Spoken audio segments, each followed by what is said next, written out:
Um, Thinking about this talk, I was thinking about the concept of post-truth.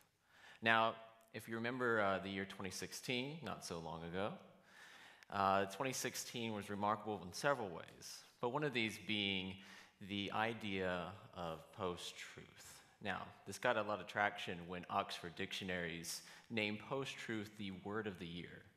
And this irked a lot of people, caused a lot of confusion as such. What do you mean by post-truth? Well, post-truth, as defined by Oxford dictionaries, is where objective facts have less relevance than in swaying public opinion or influencing public opinion than, say, personal beliefs or convictions.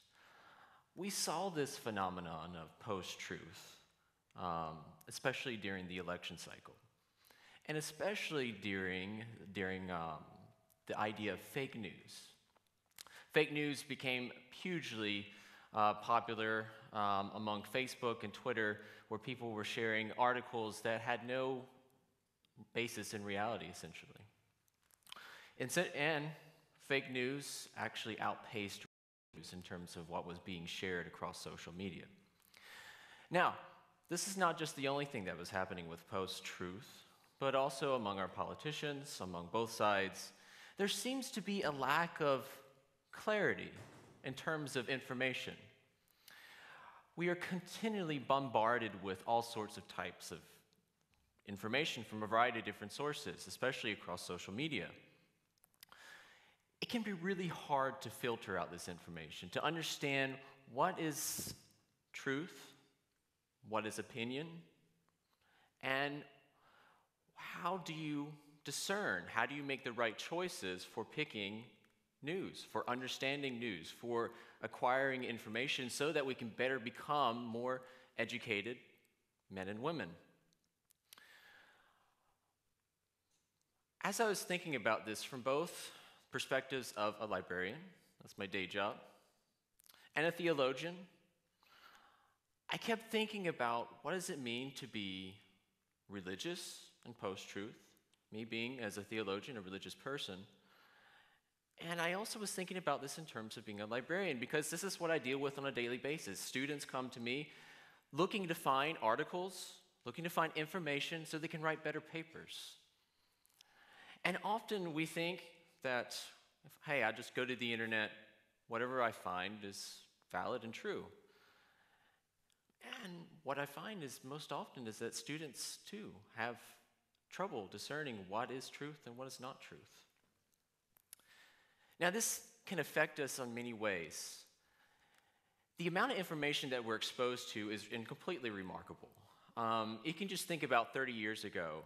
The idea that I could have a device like my cell phone, type in a search term, and have virtual access to information past and present across a wide variety of topics, millions and millions of articles, it really seems still like the stuff of science fiction. I'm totally astonished by the things that I can do and that we can all do in finding information. We should be living in a golden age of information. In many ways we are, but how does post-truth exist in an age where we have information on anything we want?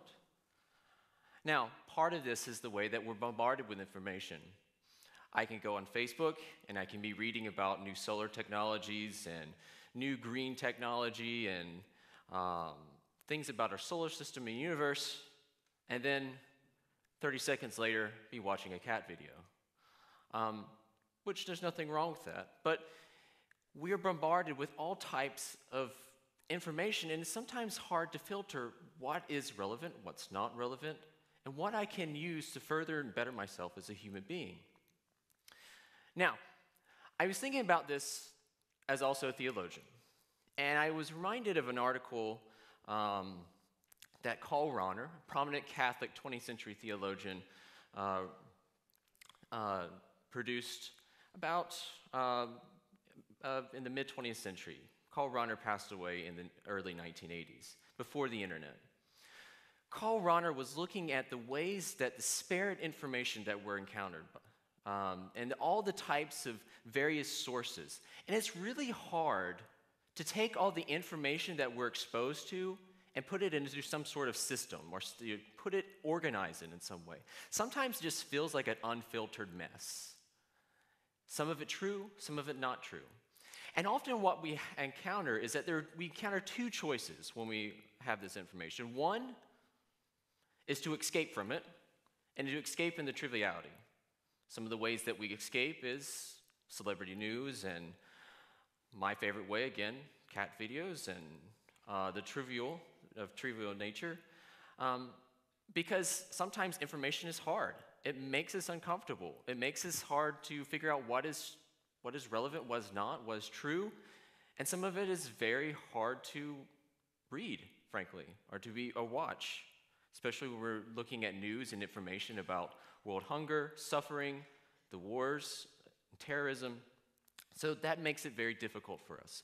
The other way to make sense of all this information, Carl Rahner talked about, is to escape into an oasis, where information is almost like this desert, this unfathomable desert of unsystematized information. And so in our attempts to make sense of it, we escape in this desert from oasis to oasis, trying to find a place where we can feel comfortable. One of the most problematic things with information is that it sometimes makes us feel on edge, especially when that information is contrary to what we believe. Now, sometimes people do this. They escape from oasis to oasis in the desert to find people that think the same way, that believe the same things, and that I can feel comfortable sharing information that I believe everyone else in my little oasis believes. And we get really comfortable here. It's also, we can think of this as our comfort zone, where I don't want any sort of information that questions the things that I hold to be true. We do this all the time, especially when we look back at 2016 in the ways we think about politics. We want to be right when we look at information. We want to make sense of the information, give it purpose, give it clarity. And most of all, as human beings, we don't want to be wrong. Now, this is not the greatest way of dealing with this information, because what happens is that eventually the oasis, at least in Rahner's terminology, almost becomes a sort of a mirage. That what we think is this oasis of information, a place where post-truth kind of merges in it, and we feel that we're getting nourished and fed by this. But what in a sense happens is that post-truth gives us, when we're just out searching for information that confirms our own biases, what post-truth gives us leaves us malnourished. In the desert, we end up eventually dying of thirst, because the information that we thought was important turned out to be a mirage. Now, Rahner presents a third option. Might be seemed to be crazy, but his option was that we should plunge into the desert, into the sea of the unfathomable information. Not to just remain comfortable in our oasis, but to go out. Rahner talks about this for a variety of reasons. One of these being is that to be religious, and if we want to understand what it means to be religious, is that we have to encounter the unfathomable, the uneasiness, the unsystematic. And because this is where religion thrives. It thrives in the questions and answers. It thrives in searching and questioning truth. That truth is something that it's not just on the surface level. That truth is not something that is easily, people can say, I have the truth. But rather, truth is something that is deeper, more mysterious, more life-giving than just what we find on 24-hour news cycles, what we find on social media and BuzzFeed and Twitter. Rahner's pointing to something that I think we can especially when we think about when Jesus describes himself as, I am the way, the truth, and the life in the Gospel of John. And I thought about that in particular. What does Jesus mean by saying, I am the truth? And what does that mean in a post-truth age? Does it have any meaning at all? If we're looking at the Greek word for truth, aletheia, it means to uncover, to reveal, to disclose, to remove that veil that separates us from truth. Jesus is the one who unveils. And so what Ronner is talking about here, plunging ourselves into the unfathomable desert, the abyss, is that if we really want truth, truth is hard. Truth means sorting and going through this information, questioning, looking at one piece of information and asking, how do you back this up? What are the facts for this? There's another bit of important information that I think is for being religious in a post-truth age and also being an informed person in a post-truth age. It's the idea of doing the truth. The Gospel of John also talks about, in chapter 3, about that one should do the truth, to do good. If we live in a post-truth age, it makes it that much more harder to do truth. If I'm comfortable in my oasis of information, or if I shut myself away in the triviality of social media, I'm less capable of doing the truth in my community. I'm less capable of being actively involved in my nation, in my world. I'm less able to help those to do good in the world. Because it's not just a matter of theory. Truth is not just a matter of knowledge, but it's also a matter of action. Post-truth stifles this by saying, I believe what I believe, doesn't matter if it's true or not, but it's what I believe. And it eliminates that human spirit to question, to ask really the hard questions about our world. And it's easy. It's easy to be with people who think the same way, who act the same way, and who believe the same things that I do. That's easy. Anyone can do that. The most hard thing is to plunge into the desert, the unfathomable information, and to encounter those that think differently from me, those that look differently from me, and those that challenge what I believe and make me think further about what are the things that I hold to be true. And were they really true or just a mirage? Doing the truth is just as important as knowing the truth.